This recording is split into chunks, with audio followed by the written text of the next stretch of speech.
Hello students, this is Ejaz Sir's Maths Academy. In the previous lecture we studied about Dobrainer's law of triads, fail हो गया. Then in the next lecture we studied about Newland's law of octaves, पता चला वो भी fail हो गया. Newlands के भी ड्रॉबैक्स आ गए. उनके बाद में आए मेंडलीव अंकल. कौन आए? Mendeleev uncle. Dmitry Mendeleev, MENDELEEV, Mendeleev उनका सरनेम था. Dmitry Mendeleev. Mendeleev made the first periodic table. Dobriner did the first classification, but as far as periodic table is concerned, the first periodic table was made by Mendeleev. Mendeleev ने first periodic table बनाया. वो उसको periodic table क्यों बोलते हैं हम ये बाद में देखेंगे. अभी हम स्टार्ट करते हैं मेंडलीव के periodic table की स्टडी. तो ये जो साइंटिस्ट है, मैंने मिटा दिया, नहीं मिटाना चाहिए था. Mendeleev, he was from Russia. He was a professor. ये एक प्रोफेसर थे रशिया में, रूस जिसे कहते हैं हिंदी में. वहाँ के एक प्रोफेसर थे केमिस्ट्री के, और इन्होंने क्या किया, बहुत सारे केमिकल सब्सटेंसेस की केमिकल रिएक्शन, हाइड्रोजन और ऑक्सीजन और हाइड्रोजन, कुछ भी बोलो, पहले ऑक्सीजन से रिएक्शन करके देखे सबकी, फिर हाइड्रोजन से रिएक्शन करके देखे, और उनके नंबर ऑफ एटम्स पता किए. फॉर एग्जाम्पल, उन्होंने हाइड्रोजन का रिएक्शन किए, हाइड्रोजन की रिएक्शन की है वाटर ऑक्सीजन से, तो फॉर्मूला बना H2O. हाइड्रोजन की रिएक्शन वाटर से किए, हाइड्रोजन की रिएक्शन ऑक्सीजन से किए, तो 2 एटम्स लगे हाइड्रोजन के और 1 एटम लगा ऑक्सीजन का. फिर उसके बाद उन्होंने लिथियम की रिएक्शन करके देखे. किससे? ऑक्सीजन से.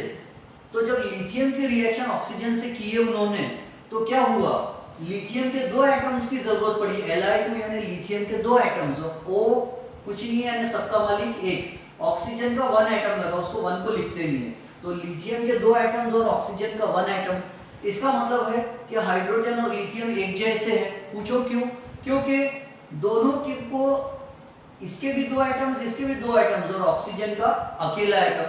यानी हाइड्रोजन के 2 एटम्स की शादी ऑक्सीजन के 1 एटम से होती है, और लिथियम के 2 एटम्स की शादी ऑक्सीजन के 1 एटम से होती है. मैं ये शादी इसलिए बोल रहा हूँ समझाने के लिए, आपको रिएक्शन बोलना चाहिए मैंने.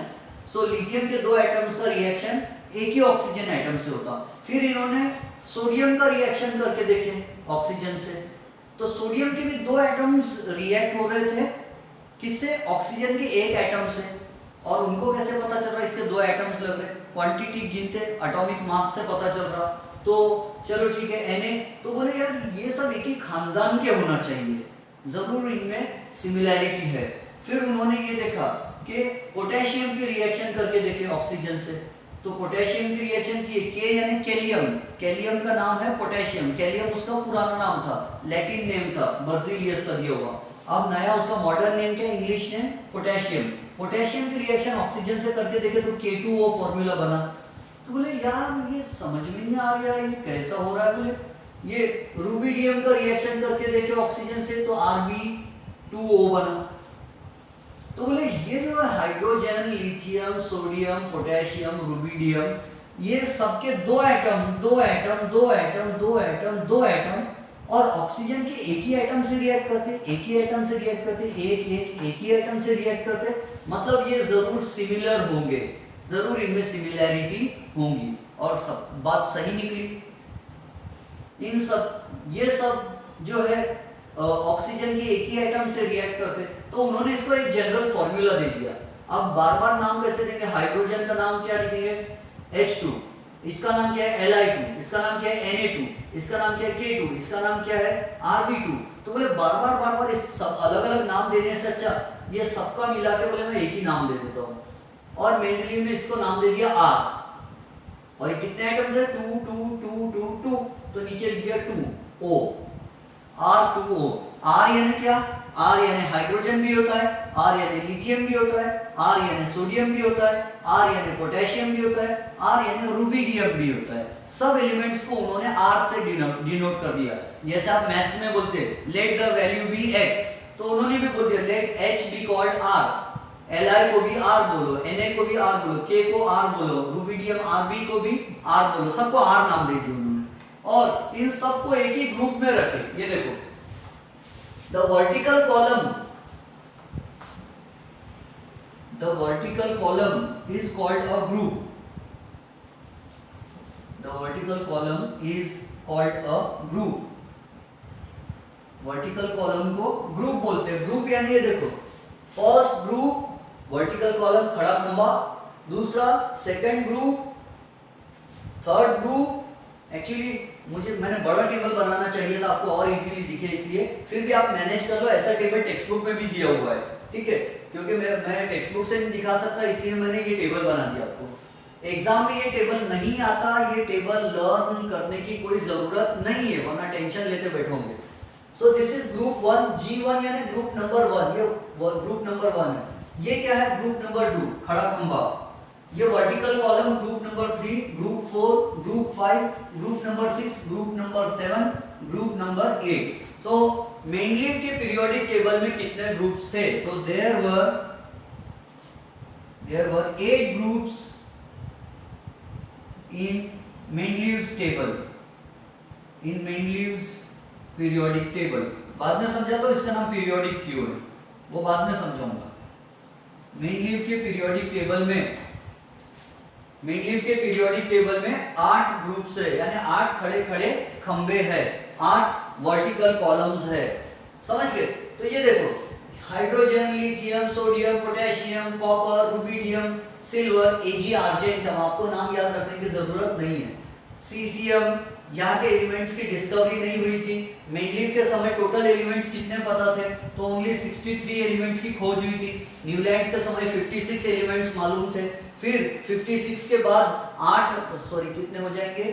7 और न्यू एलिमेंट्स की डिस्कवरी हुई, 7 और नए एलिमेंट्स की डिस्कवरी हुई. तो मेंडलीव का टेबल और थोड़ा बड़ा बन गया टेबल. अब देखो, न्यूलैंड्स के कंपैरिजन में मेंडलीव का टेबल बड़ा है. तो hydrogen, lithium, sodium, potassium, copper, rubidium, silver, caesium, gold, aurum, इन सबको मेंडलीव ने एक ग्रुप नंबर 1 में क्यों रखा? पूछो कि सर ये सब एलिमेंट्स ग्रुप नंबर 1 में क्यों है? वो सब ग्रुप नंबर 1 में इसलिए है क्योंकि वो सबके सब ऑक्सीजन से जब रिएक्ट करते हैं तो वो कितना ऑक्सीजन चाहिए? उनको 1 ऑक्सीजन चाहिए, और वो खुद के एटम्स कितने लेते? 2. तो हाइड्रोजन के 2 एटम्स ऑक्सीजन के 1 एटम से रिएक्ट होते हैं. लिथियम के 2 एटम ऑक्सीजन के 1 एटम से रिएक्ट होते हैं. इसके 2 एटम, इसके 2 atom, 2 atom, 2 atom, 2 atom, 2 atom, 2 atom. तो इन सब के 2 एटम्स ऑक्सीजन के 1 एटम से रिएक्ट होते हैं. ये देखो, इसलिए इसका फॉर्मूला क्या बन गया? R2O.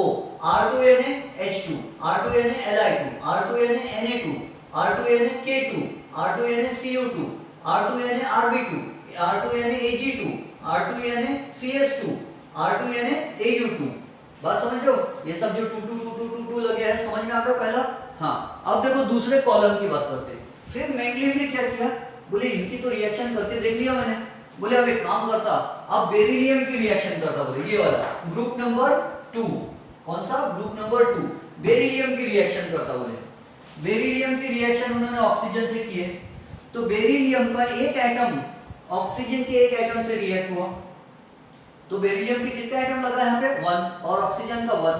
फिर बोले काम करते हैं, बेरिलियम के नीचे कौन है? बोले मैग्नीशियम. तो बोले मैग्नीशियम की, आपको ये सब नाम भी याद रखने की जरूरत नहीं उतनी. मैग्नीशियम सिर्फ पहले के 20 नाम याद रखना, मैं समझाऊंगा, बताऊंगा कौन से नाम याद रखना है. मैग्नीशियम की रिएक्शन, मैग्नीशियम की फुलझड़ी में रहता है. मैग्नीशियम की रिएक्शन इन्होंने ऑक्सीजन से की है. तो क्या बन गया?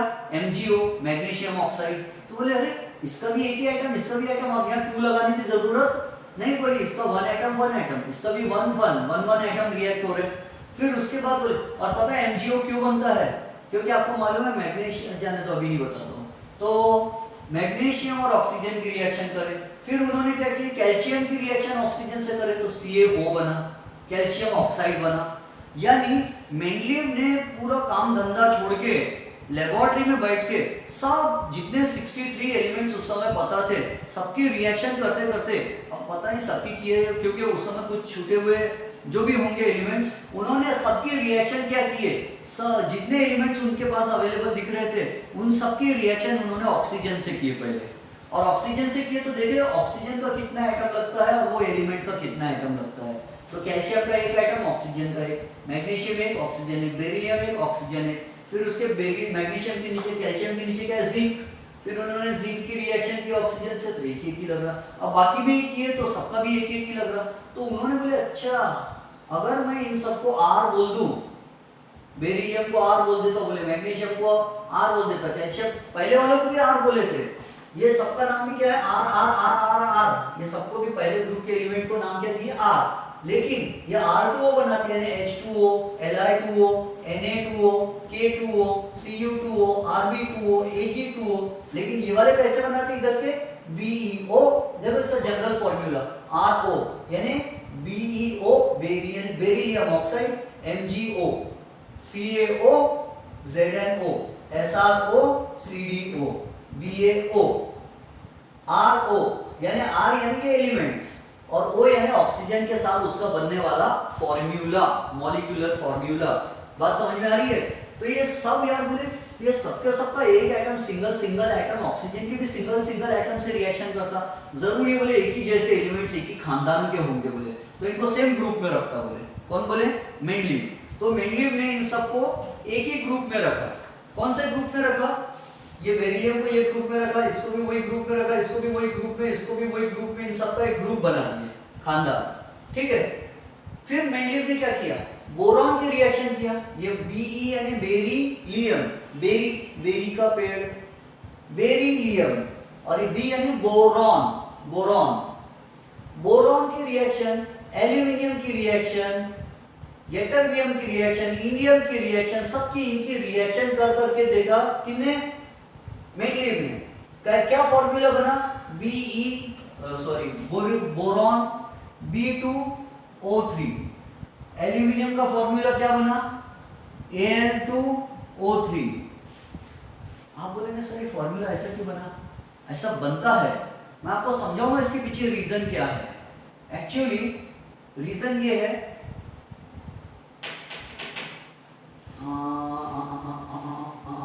नहीं अभी नहीं बताता, अभी सिर्फ याद करो। फिर क्या हुआ?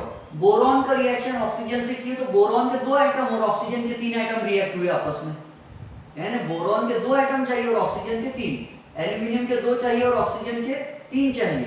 फिर उसके बाद इन्होंने इसके नीचे देखे तो यहाँ एलिमेंट ही नहीं। अरे बोले खाली डब्बा, उसका एटॉमिक मास क्या है? बोले उसका एटॉमिक मास कितना था? 44। और मेंडलीव ने देखा कि ये 44 है, ये एलिमेंट, इसके ऊपर कौन है? एल्यूमिनियम, और उसके ऊपर कौन है? बोरॉन। तो ये एलिमेंट का एटॉमिक मास 44 होना चाहिए, और ये एलिमेंट को क्या नाम देना? तो मेंडलीव को मालूम ही नहीं था, क्योंकि ये एलिमेंट की उस समय डिस्कवरी होने की थी। जो 3 रेड बॉक्सेस में बनाया मैंने, ये 3 एलिमेंट्स की, इसके अलावा भी 2 और एलिमेंट्स है, तो इन एलिमेंट्स की उस समय डिस्कवरी होने की थी। ये एलिमेंट दुनिया में कहाँ है, कौन से खोपचे में है दुनिया के, वो किसी को मालूम नहीं था। इसलिए बोले यार अब इसको क्या नाम दूं? बोले भाई यहाँ का क्या नाम दूं? तो ये बोरॉन है, उसके बाद एक क्या है? एल्यूमिनियम है। बोरॉन के बाद एल्यूमिनियम, और एल्यूमिनियम के बाद ये एलिमेंट है। तो बोले एका, संस्कृत में एका म्हणजे एक, तो इसको नाम उन्होंने दे दिया एका बोरॉन। ये एलिमेंट को नाम क्या दिए? EKA एका, BORON बोरॉन। ये एलिमेंट को उन्होंने नाम दे दिए एका बोरॉन। एका बोरॉन क्या नाम दिया उसको? एका बोरॉन। ये एलिमेंट को एका म्हणजे एक डिब्बा छोड़ के, बोरॉन के बाद एक डिब्बा छोड़ के ये आता है, तो इसका नाम एका बोरॉन दे दिए। बात समझ में आ रही है? इसको नाम क्या दिया उन्होंने? एका बोरॉन, यानी बोरॉन के बाद एका डब्बा आणि फिर एलिमेंट आ गया बोला, तो उसका नाम बोले ये एलिमेंट की अभी खोज होने की है, बोले इसकी डिस्कवरी होने की है, लेकिन मैं भविष्यवाणी करता हूं बोले कि ये कौन सा फॉर्मूला बनाएगा, तो ये बनाएगा बोले, इसका फॉर्मूला बनेगा बोले Eb2O3। तो ये मेंडलीव को कैसे पता चला Eb2O3 है? वो इसलिए क्योंकि इन सब ये सब एक जैसी है, ये बना रहा B2O3, ये बना रहा Al2O3, तो इसका नाम Eb दे दिए सिंबल अगर एका बोरॉन, तो ये भी तो वैसे ही बनाएगा। फिर उसके बाद ये था 68, यहाँ देखिए टेबल में, तो ये एलिमेंट दुनिया में उस समय दिखाई नहीं दिया, किसी को पता ही नहीं था ये केमिकल भी होगा, ये एलिमेंट भी होगा करके।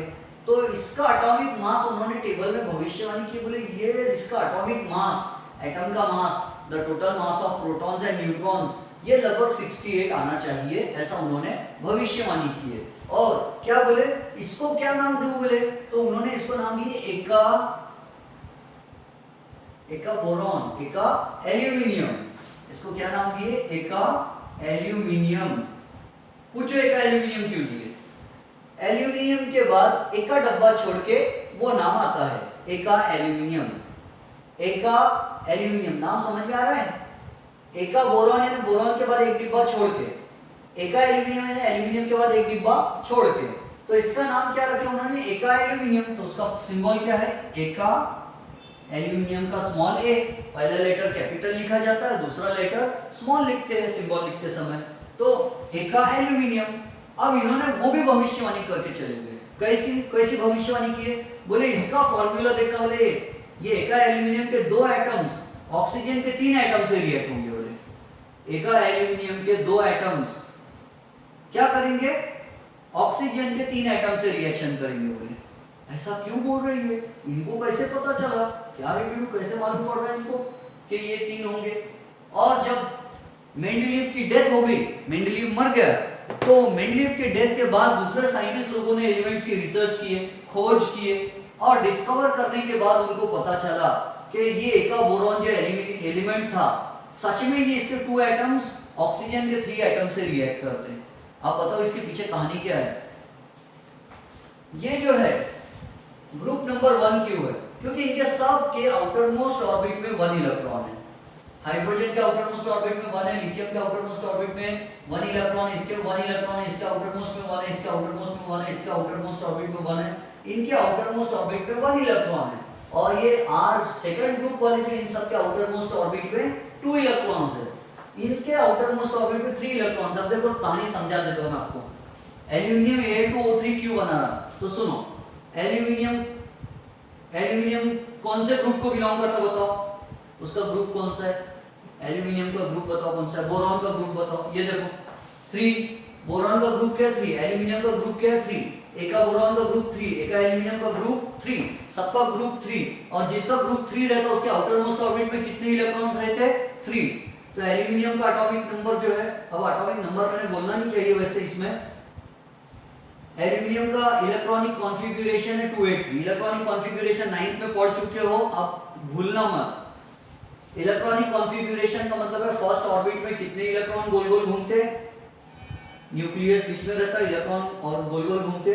सेकंड ऑर्बिट में कितने इलेक्ट्रॉन घूमते, 1 2 3 4 5 6 7 8।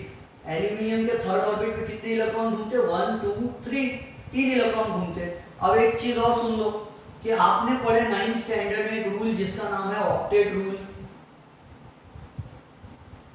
आपने स्कूल में भी पढ़े होंगे, वैसे मैंने ट्यूशन में भी पढ़ाया था, जो लोग 9th में ट्यूशन में थे उनको मालूम है। ऑक्टेट रूल क्या बोलता है कि हाइड्रोजन और हीलियम के अलावा जो एलिमेंट्स है वो कोशिश करते हैं कि उनके आउटर मोस्ट ऑर्बिट में, सबसे बाहर के ऑर्बिट में 8 इलेक्ट्रॉन्स आ जाए, 8 इलेक्ट्रॉन्स आ जाए। अगर उनके सबसे बाहर के ऑर्बिट में 8 इलेक्ट्रॉन्स आ गए तो अब वो किसी को इलेक्ट्रॉन देते भी नहीं, किसी से इलेक्ट्रॉन लेते भी नहीं, वो किसी से केमिकल रिएक्शन नहीं करते, वो स्टेबल हो जाते हैं, उनको मोक्ष प्राप्त हो जाता है, उनका जीवन सफल हो जाता है। जैसे ये एल्यूमिनियम, इसके आउटर मोस्ट ऑर्बिट में कितने इलेक्ट्रॉन्स है, 3। ऑक्टेट पूरा करने के लिए यानी आउटर मोस्ट ऑर्बिट में 8 इलेक्ट्रॉन्स लाने के लिए कितने इलेक्ट्रॉन्स और चाहिए उसको, अभी कितने हैं 1 2 3, और कितने चाहिए 8 करने के लिए, 5 चाहिए। तो याद रखो, कोई भी एक एटम दूसरे एटम को या तो 1 इलेक्ट्रॉन दे सकता है, या तो 2 इलेक्ट्रॉन्स दे सकता है, या तो 3 इलेक्ट्रॉन्स दे सकता है। देने वाला कोई एटम दानवीर है, तो 1 atom can give 1 electron, or it can give 2 electrons, or it can give 3 electrons to another atom। और कोई एक एटम दूसरे से इलेक्ट्रॉन ले भी रहा है तो लेने वाला भी किसी से या तो 1 इलेक्ट्रॉन ले सकता है, या 2 इलेक्ट्रॉन्स ले सकता है, या 3 इलेक्ट्रॉन्स ले सकता है। 3 से ज्यादा इलेक्ट्रॉन दिए भी नहीं जा सकते और लिए भी नहीं जा सकते। बात समझ रहे हो क्यों? इसका रीजन हम चैप्टर नंबर 9 में पढ़ेंगे, साइंस 2 चैप्टर 9 में पढ़ेंगे। तो सुनो, ज्यादा 1 2 या 3 इलेक्ट्रॉन दिए जा सकते, 1 2 या 3 इलेक्ट्रॉन लिए जा सकते। अब इसका 3 इलेक्ट्रॉन चाहिए कितने, 5। तो 5 इलेक्ट्रॉन नहीं मिलते, तो ये क्या करेगा, 5 नहीं मिलते तो ये 3, इसको 8 करना है, तो ये क्या करता, 1 इलेक्ट्रॉन दे देता, 1 इलेक्ट्रॉन दे देता, 1 इलेक्ट्रॉन दे देता। कितने इलेक्ट्रॉन दिया इसने, 3। ये देखो, ये 1, ये 2, ये 3। यहाँ पे इलेक्ट्रॉन क्या है, गायब। यहाँ का कहाँ है, ये कहाँ गया, यहाँ पे इलेक्ट्रॉन कहाँ है, निकल गया। अब ऑर्बिट में से इलेक्ट्रॉन गायब हो गए। अब ऑर्बिट में इलेक्ट्रॉन ही नहीं तो ये ऑर्बिट रह के क्या फायदा, तो ऑर्बिट गायब हो जाएगा।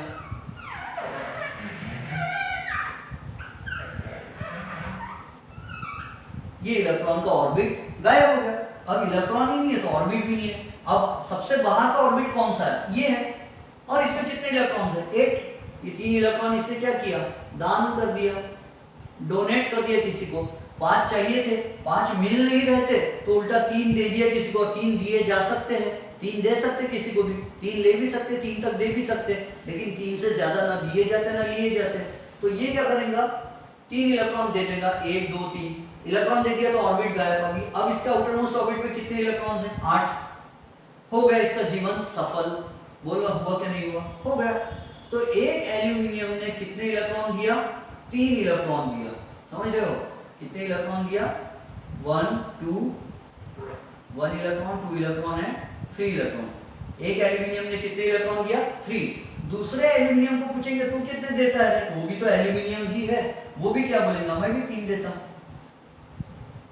क्यों, क्योंकि वो भी एल्यूमिनियम है, उसका भी ऐसे ही है 2 8 3, उसको भी 3 है तो 5 चाहिए इलेक्ट्रॉन्स। 5 नहीं मिलते तो वो भी 3 दे देगा। तो 2 एटम ने मिला के कितने इलेक्ट्रॉन दान किए, डोनेट किए, 6 इलेक्ट्रॉन्स। अब देखो इलेक्ट्रॉन लेने वाली ये ऑक्सीजन है। ऑक्सीजन का इलेक्ट्रॉनिक कॉन्फ़िगरेशन बाद में आपको पता चलेगा ये इलेक्ट्रॉनिक कॉन्फ़िगरेशन कहां से आता है। तो ऑक्सीजन का इलेक्ट्रॉनिक कॉन्फ़िगरेशन है 2 and 6। ऑक्सीजन के आउटर मोस्ट ऑर्बिट में कितने इलेक्ट्रॉन्स है, 6। फर्स्ट ऑर्बिट में कितने हैं, 2। सेकेंड ऑर्बिट में कितने इलेक्ट्रॉन्स है ऑक्सीजन के, 1 2 3 4 5 6। अब ऑक्सीजन को भी ऑक्टेट पूरा करना है, आउटर मोस्ट ऑर्बिट में 8 इलेक्ट्रॉन्स लाना है। ऑलरेडी कितने हैं, 6। कितने और चाहिए, 2 चाहिए। मिल सकते क्या 2, यस। 1 मिल सकता, 2 मिल सकते, और ज्यादा से ज्यादा 3 मिल सकते। 3 इलेक्ट्रॉन तक लिए भी जा सकते, 3 तक दिए भी जा सकते। इसको तो 2 ही चाहिए, तो 2 मिलते हैं। तो ये क्या करेंगे, एक ऑक्सीजन एल्यूमिनियम को बोलेंगे, एल्यूमिनियम भैया मेरे को इलेक्ट्रॉन दो ना। तो एल्यूमिनियम बोलेगा, अरे चिंकी कोई बात नहीं, ये ले 2 इलेक्ट्रॉन मुझसे ले जा। तो ये 2 इलेक्ट्रॉन एल्यूमिनियम ने दे दिया। अब ये क्या होगी, 2 6 थी तो अब क्या होगी, ये 2 8 हो गई। 2 इलेक्ट्रॉन लेके ये ऑक्सीजन बहुत खुश हो गई, ऑक्टेट पूरा हो गया उसका, एकदम मजे में। फिर ये बोलेगा, अरे मेरे पास 1 इलेक्ट्रॉन और बाकी है। और ये एल्यूमिनियम बोलेगा, अभी मेरे पास तो 3 इलेक्ट्रॉन बाकी है। तो एक और ऑक्सीजन आएंगी, बोलेंगी एल्यूमिनियम भैया इलेक्ट्रॉन दो ना। तो ये बोलेगा, देख मैंने वो चिंकी को 2 इलेक्ट्रॉन दे दिया, तू पिंकी एक काम कर, मुझसे 1 इलेक्ट्रॉन ले ले। और ये बोलेगा, चल 1 इलेक्ट्रॉन मैं भी दे देता। तो 1 ये दे देगा, 1 ये दे देगा। तो इसके भी क्या हो जाएंगे, 2 6 के बदले क्या हो जाएगा, वो भी 2 8 हो जाएगा। अब 2 8 हो गया। इसने कितने दिया, 2, और ये तीसरा और ये चौथा। एक ऑक्सीजन और आएगा और उसका भी कॉन्फ़िगरेशन क्या, फर्स्ट ऑर्बिट में 2 इलेक्ट्रॉन, सेकंड ऑर्बिट में 6 इलेक्ट्रॉन्स है, उसको भी कितने चाहिए, 2। तो ये बोलेगा, ये लेके 2 ले जाओ। ये 2 इलेक्ट्रॉन लेके ये भी क्या हो जाएंगे, फिर 2 8। इसका ऑक्टेट पूरा, इसका भी ऑक्टेट पूरा, इसका भी ऑक्टेट पूरा। 2 इलेक्ट्रॉन ले लिए तो इसका भी ऑक्टेट पूरा हो गया, ये ऑक्सीजन। तो इसने 2 इलेक्ट्रॉन एक ऑक्सीजन ने ली, 2 इलेक्ट्रॉन दूसरी ऑक्सीजन ने ली, 2 इलेक्ट्रॉन तीसरी ऑक्सीजन ने ली। और देने वाले कितने थे, 2 एल्यूमिनियम एटम। तो हम इसीलिए ऐसा लिखते, एल्यूमिनियम देने वाले 2 एटम थे, ऑक्सीजन लेने वाले 3 एटम थे, Al2O3। 2 एल्यूमिनियम एटम ने इलेक्ट्रॉन दिए और 3 ऑक्सीजन एटम ने मिला के इलेक्ट्रॉन लिए, इसलिए इसका फॉर्मूला बना Al2O3। तो हमको ये मालूम पड़ गया कि इसका Al2O3 है, हमको ये भी मालूम है कि इसका B2O3 है। क्यों, क्योंकि बोरॉन का बोरॉन का कॉन्फ़िगरेशन क्या है, 2 3। बोरॉन का कॉन्फ़िगरेशन है 2 3। आप मत याद रखो कॉन्फ़िगरेशन, मैं पढ़ा रहा हूँ बहुत साल से, मुझे याद है इसलिए बोल दे रहा मैं। वैसे कॉन्फ़िगरेशन आपको रट जाएंगे इस चैप्टर में। अब आप नहीं भी याद करोगे तो याद हो जाएंगे, डोंट वरी। सो बोरॉन का कॉन्फ़िगरेशन फर्स्ट ऑर्बिट में 2 इलेक्ट्रॉन्स है, सेकंड ऑर्बिट में 3 इलेक्ट्रॉन्स है। अब इसको भी ऑक्टेट पूरा करना है, कितने इलेक्ट्रॉन चाहिए, 5। देता कोई 5, नो कोई नहीं देता 5। तो ये क्या करेगा, डोनेट एल्यूमिनियम की तरह। किसको देगा? ऑक्सीजन को देगा। लेकिन ये अकेला तो 3 ही है इसके पास। दूसरे बोरॉन को लेगा, बोरॉन तू भी आ जा, चल एक काम करते, 3 तू दे दे, 3 मैं दे देता, मिला के 6 दे देंगे अपन। और ऑक्सीजन के 3 एटम को बुलाएंगे। एक ऑक्सीजन को बोलेंगे चल 2 इलेक्ट्रॉन ले ले, तू निकल जा यहाँ से। इसको बोलेंगे तू भी 2 इलेक्ट्रॉन ले और निकल यहाँ से। इसको बोलेंगे चल ऑक्सीजन 2 इलेक्ट्रॉन पकड़ो, निकल यहाँ से। तो 2 दे देंगे, 6 इलेक्ट्रॉन दे देंगे। जैसे 2 एल्यूमिनियम एटम ने 6 इलेक्ट्रॉन दे दिए, वैसे 2 बोरॉन के भी एटम 6 इलेक्ट्रॉन दे देंगे, तो उसका भी क्या बन जाएगा? B2O3। तो बोले एका बोरॉन जो है, अब एका बोरॉन की उस समय डिस्कवरी नहीं हुई थी, ये एलिमेंट कौन सा है किसको मालूम भी नहीं था, तो उन्होंने एका बोरॉन क्यों कहा? बोरॉन के बाद एक डिब्बा छोड़ दो, बोरॉन के बाद एल्यूमिनियम का डब्बा छोड़ दो, और ये जो डिब्बा है बोले यहाँ जो एलिमेंट है बोले ये भी वैसे रहेगा। क्यों? क्योंकि इसकी रिएक्शन तो कर नहीं सकते थे, इसकी रिएक्शन करके, इसकी रिएक्शन करके देखे, इसकी रिएक्शन करके देखे, इसकी रिएक्शन करके नहीं देखे, इसकी रिएक्शन करके नहीं देखे, तो मेंडलीव ने भविष्यवाणी की। और मेंडलीव ने भविष्यवाणी क्यों की? क्योंकि बोले ये वैसी है, ये वैसी, तो ये दोनों भी वैसे रहेंगे, है ना। अगर आप 5 बॉयज का या 5 गर्ल्स का ग्रुप है और 5 लड़कियों में से 3 लड़कियां पढ़ाई नहीं करती, 3 लड़कियां पढ़ाई नहीं करती, टाइम पास करती है ऐसे, और 5 बॉयज में से 3 बॉयज पढ़ाई नहीं करते, खाली फुकट टाइम पास करते, इधर उधर मौज मस्ती करते, तो क्या होता है? मैं वो 3 बॉयज जो पढ़ाई नहीं करते उनके बेसिस पर उनके जो 2 और दोस्त है मैं उनकी भविष्यवाणी कर सकता। मुझे मालूम है ये 3 बॉयज पढ़ते नहीं, और इनके साथ में जो दूसरे 2 बॉयज घूमते रहते जरूर वो भी पढ़ाई नहीं करते होंगे। चोर चोर मौसेरे भाई, birds of a feather flock together, है ना। एक जैसी आदत वाले लोग एक साथ रहते, तो 3 लड़के पढ़ाई नहीं करते, उनके साथ 2 लड़के और घूमते, इसका मतलब वो 2 भी पढ़ाई नहीं करते। 3 लड़कियां पढ़ाई नहीं करती, उनके साथ 2 लड़कियां भी घूमती रहती हो, 3 लड़कियों के साथ, जैसी 3 लड़कियां वैसी वो दूसरी 2 लड़कियां भी होंगी, भविष्यवाणी कर सकते हैं। तो मेंडलीव ने भी सोचा जैसा ये तो वैसे ये भी वैसे ही होंगे। इस बेसिस पर मेंडलीव ने भविष्यवाणी कर दी, और बाद में हो गई मेंडलीव की डेथ। और कई वर्षों बाद जब दूसरे साइंटिस्ट ने जमीन में गड्ढा खोदे, तो गड्ढा खोदने के बाद उनको एक एलिमेंट मिला उनको, और वो एलिमेंट का एटॉमिक मास गिने उन्होंने कितना है, तो उसका एटॉमिक मास निकला 44 यूनिट्स, उसका एटॉमिक मास निकला 44 यूनिट। तो बोले अरे यार, बोले इसका एटॉमिक मास 44 यूनिट, ये तो मेंडलीव ने बताया था, और देखिए उसके आउटर मोस्ट ऑर्बिट में कितने इलेक्ट्रॉन है, तो 3 थे। बोले अरे इसके भी 3 है, इसके भी 3 है आउटर मोस्ट ऑर्बिट में, इसके भी आउटर मोस्ट ऑर्बिट में 3 इलेक्ट्रॉन, मतलब जरूरी है यहीं पे रहना चाहिए। क्यों? क्योंकि 3 इलेक्ट्रॉन आउटर मोस्ट ऑर्बिट में, 3 इलेक्ट्रॉन आउटर मोस्ट ऑर्बिट में, 3 इलेक्ट्रॉन आउटर मोस्ट ऑर्बिट में, जरूरी है ग्रुप 3 का मेंबर होगा बोले, और मेंडलीव ने पहले से उसको रख के गया। और वो एलिमेंट जिसने डिस्कवर किया था उसने बोला मैं इसका नाम एका बोरॉन नहीं रखूंगा बोले। जब ये एलिमेंट की डिस्कवरी नहीं हुई थी तो मेंडलीव ने उसको एका बोरॉन नाम दे दिया था। एका बोरॉन क्यों? बोरॉन के बाद एक डिब्बा छोड़ के जो नेक्स्ट डिब्बा आएगा उसमें ये एलिमेंट रहेगा बोले, एका बोरॉन। लेकिन जिस साइंटिस्ट ने डिस्कवर किया वो बोले मैं इसको एका बोरॉन नाम नहीं दूंगा, मैं अपने मन से इसको नया नाम दूंगा बोले, क्योंकि बोले ये जमीन में से ढूंढ के मैंने निकाला बोले, तो मैं इसको नाम दूंगा। बोले ठीक है भैया तुम नाम ले दो। तो वो साइंटिस्ट ने उसको नाम दिया स्कैंडियम। क्या नाम दिया? स्कैंडियम। वो एलिमेंट को नाम दिया स्कैंडियम। तो एका बोरॉन की जोड़ी कैसे लगती है? स्कैंडियम से। एग्जाम में मैच द पेयर आता है, नमनी डाइजेस्ट में दिया हुआ है, पूछते हैं ऐसा ऐसे कॉलम दे देते, वो एक साइड में एका बोरॉन दे देते, फिर इधर में दे देते एका एल्यूमिनियम। देखो एल्यूमिनियम के बाद एक डिब्बा छोड़ के नेक्स्ट डिब्बा, तो यहाँ लिख क्या है ना, एका एल्यूमिनियम, और खाली जगह रहेगी, जोड़ी लगाओ। तो फिर क्या हुआ? फिर कुछ साल बाद एक साइंटिस्ट आया, और वो साइंटिस्ट ने, फ्रांस का था वो साइंटिस्ट, ये साइंटिस्ट कहाँ के? मेंडलीव चाचा कहाँ के? रशिया के। फ्रांस का एक साइंटिस्ट आया, उसने गड्ढा वड्ढा खोदा, जमीन में इधर उधर रिसर्च किया, और उसको एक एलिमेंट मिल गया, एक मेटल मिला, और ऐसा मेटल मिला कि हाथ पे रखो तो मेटल पिघल जाता, लिक्विड बन जाता वो। उसका melting point nearly 29 degree Celsius था, यानी इतने कम टेम्परेचर पे पिघल जाता। अपना normal body temperature 37 degree Celsius, और उसका melting point 29 degree Celsius nearly. हाथ पे रखो तो अपनी बॉडी की हीट ज़्यादा है, उसको हीट कम चाहिए पिघलने के लिए, मेल्ट हो जाता हाथ पे रखे तो वो साइंटिस्ट है, अच्छा उसको वजन देखा कितना, तो हल्का, डेंसिटी एकदम हल्की है उसकी। तो बोले यार ये, और उसके आउटर मोस्ट ऑर्बिट में इलेक्ट्रॉन चेक किया कितने हैं, तो पता चला 3 इलेक्ट्रॉन्स है, उसके आउटर मोस्ट ऑर्बिट में कितने इलेक्ट्रॉन्स थे? 3। तो यार बोले ये तो यहीं रखना चाहिए, और इसका एटॉमिक मास तो 68 बताया बोले, तो उसका एटॉमिक मास 69 पॉइंट समथिंग आना था। मतलब बोले मेनलीव की ये भी भविष्यवाणी सही है। अब वो साइंटिस्ट को बोले, अरे साइंटिस्ट भैया तुमने ये जो एलिमेंट जमीन में से मिला इसको नाम दे दो ना, बोले एका एल्यूमिनियम, क्योंकि यहाँ पर तो रख रहे एल्यूमिनियम, उसका एटॉमिक मास भी बराबर बैलेंस हो रहा, बोले 69 पॉइंट समथिंग। तो ये तो मेनलीव ने जिसके बारे में भविष्यवाणी करके गया था, आपको इसके एग्जाम्पल समझाओ क्या? मान लो मैं क्लास में पढ़ा रहा हूँ और 10 बेंचेस है जैसे गर्ल्स के लाइन से लगे हुए, पहले बेंच पे गर्ल बैठी है, मेरिट स्टूडेंट है, पढ़ाई बहुत अच्छी करती है, हैंडराइटिंग भी बहुत अच्छी है और रोज ट्यूशन में आती है।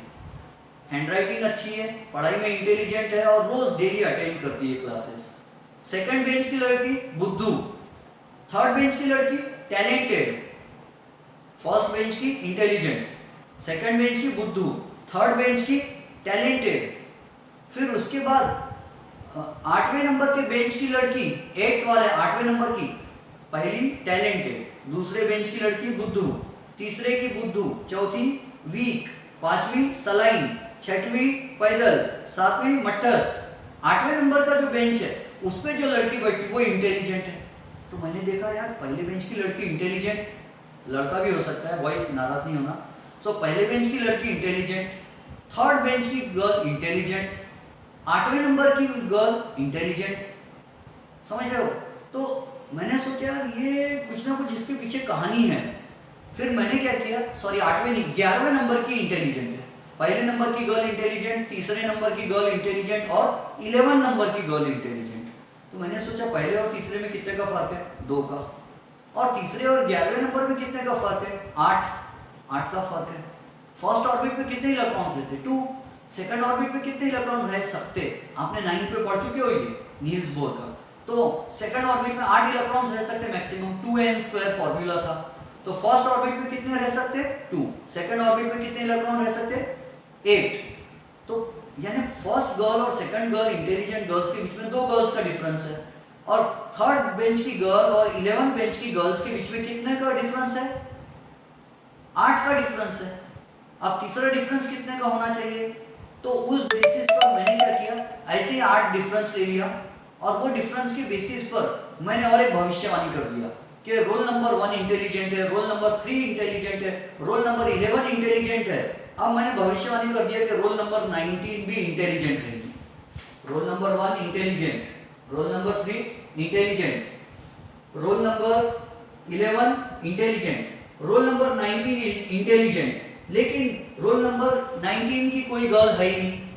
पहले बेंच पे एक लड़की इंटेलिजेंट बैठी, दूसरे बेंच पर एक लड़की बैठी, तीसरे बेंच पर इंटेलिजेंट लड़की बैठी, चौथे 5वें 6वें 7वें 8वें 9वें 10वें बेंच पर बुद्धू लड़कियां बैठी है, वीक लड़कियां बैठी है, 11वें बेंच पे इंटेलिजेंट लड़की बैठी है, 12वें पर पैदल लड़की बैठी है, 13वें बेंच पर ढप्पस मट्ठस लड़की बैठी है, 14वें बेंच पर एकदम ही ढेपू लड़की बैठी है, 15वें बेंच पर बहुत ही मंदबुद्धि लड़की बैठी है, 16वें बेंच पर मंदबुद्धि, 17वें बेंच पर मंदबुद्धि, 18वें बेंच पर मंदबुद्धि, और मैंने बोला जो लड़की 19 नंबर के बेंच पर बैठेंगी जरूर वो इंटेलिजेंट रहेंगी। मैंने भविष्यवाणी कर दिया।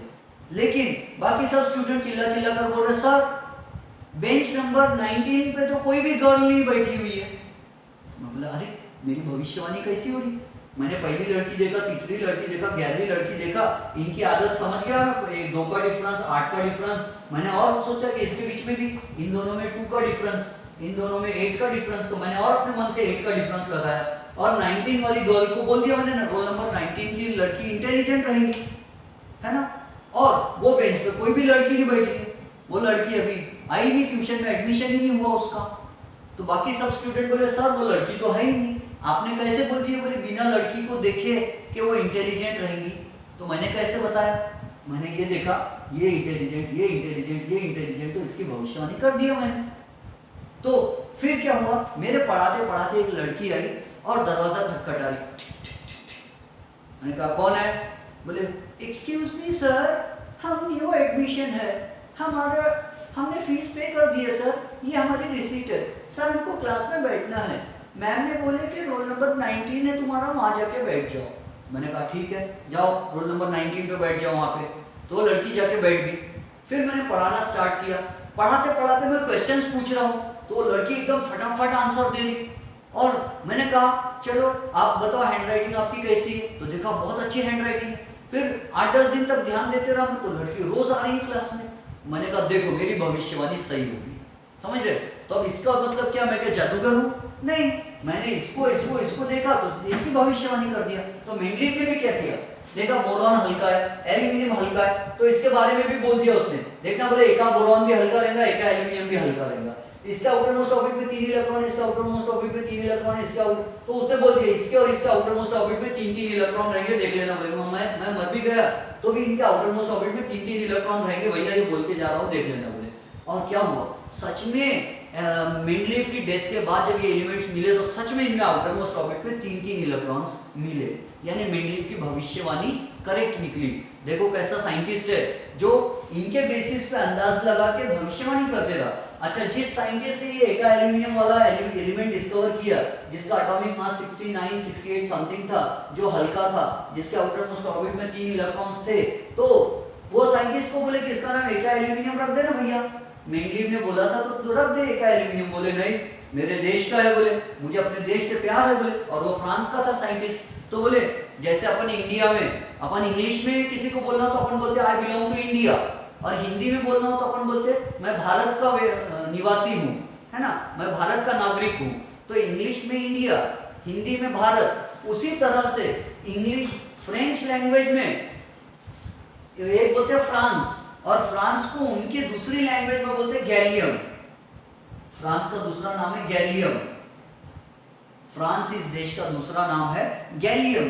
तो वो साइंटिस्ट फ्रांस का था, तो उसने बोला मैं रशिया के साइंटिस्ट के नाम पे नहीं दूंगा, बोले मैं एका एल्यूमिनियम नहीं रखूंगा, मैं उसका नाम गैलियम रखूंगा, बोले गैलियम इन्हें फ्रांस होता, बोले मैं फ्रांस का साइंटिस्ट हूँ, मुझे अपने देश से प्यार है, बोले मैं अपने देश के नाम से उसका नाम रखूंगा, बोले। तो वो एलिमेंट का नाम बाद में क्या रखा गया, गैलियम। आपको एग्जाम में क्या आता है, मैच द फॉलोइंग पेयर्स, जोड़ी लगाओ। और फिर यहां पर देखो ये सिलिकॉन है, यस बोलो सिलिकॉन है। सिलिकॉन के बाद में एक डिब्बा छोड़ दो, और फिर क्या है, खाली डिब्बा। और मेंडलीव ने इसकी भी भविष्यवाणी कर दी। मेंडलीव ने बोला कार्बन के आउटर मोस्ट ऑर्बिट में 4 इलेक्ट्रॉन रहते, बोले सिलिकॉन के आउटर मोस्ट ऑर्बिट में 4 इलेक्ट्रॉन रहते। क्यों, ग्रुप नंबर 4 है, जितना ग्रुप नंबर रहता उतने आउटर मोस्ट ऑर्बिट में इलेक्ट्रॉन्स रहते। तो ग्रुप नंबर 4 है, मतलब कार्बन के आउटर मोस्ट ऑर्बिट में 4 इलेक्ट्रॉन्स है। वैसे भी टोटल ठीक है 4। सिलिकॉन के आउटर मोस्ट ऑर्बिट में 4 इलेक्ट्रॉन्स है। टाइटेनियम के आउटर मोस्ट ऑर्बिट में 4 इलेक्ट्रॉन है। तो मेंडलीव ने ये भविष्यवाणी किया। देखना बोले यहाँ जो भी एलिमेंट रहेगा ना, बोले कौन सा रहेगा उसका नाम तो बताओ। तो मेंडलीव बोले मैं उसको नाम देता हूँ, बोले एका, क्या कोई मुझे बता सकता है इसका नाम क्या रहेगा, एका। सिलिकॉन के बाद एक डिब्बा छोड़ के, तो एका सिलिकॉन, एका टाइटेनियम मत बोलना, एका सिलिकॉन म्हणजे सिलिकॉन के एक डब्बा छोड़ के नेक्स्ट डिब्बा। तो इसका नाम मेंडलीव ने रखा एका सिलिकॉन। क्या नाम रखा मेंडलीव ने, एका सिलिकॉन। और बोले ये एलिमेंट देखना, बोले इसके आउटर मोस्ट ऑर्बिट में 4 इलेक्ट्रॉन रहेंगे, बोले, और ये मेटलॉइड रहेगा, बोले। क्यों, सिलिकॉन क्या है, मेटलॉइड है। मेटलॉइड क्या होता है, जो मेटल की भी क्वालिटी बताता है और नॉन मेटल की भी क्वालिटी बताता है। सिलिकॉन लो टेम्परेचर पर बैड कंडक्टर ऑफ इलेक्ट्रिसिटी की तरह बिहेव करता है, और हाई टेम्परेचर पर गुड कंडक्टर बन जाता है। तो ये बैड कंडक्टर तो नॉन मेटल्स होते हैं और गुड कंडक्टर तो मेटल्स होते हैं जनरली। तो इसका मतलब ये सिलिकॉन की भविष्यवाणी जो किया वो सच निकली। और जब ये एलिमेंट जिस साइंटिस्ट ने डिस्कवर किया उसको बोले भैया इसका नाम एका सिलिकॉन रखते क्या, तो बोले नहीं मैंने डिस्कवर किया, मैं इसको नाम दूंगा। तो बोले क्या नाम देते, तो बोले मैं इसको नाम दूंगा जर्मेनियम। अब मेरे नॉलेज में नहीं है, शायद वो जर्मनी का था कि कहाँ का था साइंटिस्ट पता नहीं, तो उसने उसको नाम दिया जर्मेनियम। अब आपको एग्जाम में क्या आता है, तो आपको ये नहीं पूछते कि वो कहाँ का था क्या था, आपको बोलते मैच द फॉलोइंग पेयर्स। ये नाम सीधे सीधे मैंने आंसर बना के दिया आपको। एग्जाम में उल्टे सीधे आएंगे। आपको याद रहना बोरॉन की जोड़ी स्कैंडियम से लगेगी, तो ऐसा याद रखना बोरो स्कैन, बोरो प्लस नहीं बोरो स्कैन। एका एल्यूमिनियम, एका गैल्यूमिनियम, एल्यूमिनियम गैल्यूमिनियम। एका सिलिकॉन, जर्मेनियम, तो जर्सी, जर्सीली, जर्सीली पहनने की जर्सी होती है ना, या न्यू जर्सी भी है ऑस्ट्रेलिया या कहीं तो भी, तो जर्सी। ऐसे याद रख लेना, फिर भी आप जो भी बनता होगा इजीली याद रखने के लिए बना लिया करो ठीक है। अब इसके आगे का मैं आपको पढ़ाऊंगा नेक्स्ट लेक्चर में, क्योंकि लेक्चर लंबा ना हो जाए, आपके कान पक जाएंगे। पढ़ाई करना जरूरी है, लेकिन साइंस में 100 लेना है तो एम हाई है, लो एम इज अ सिन।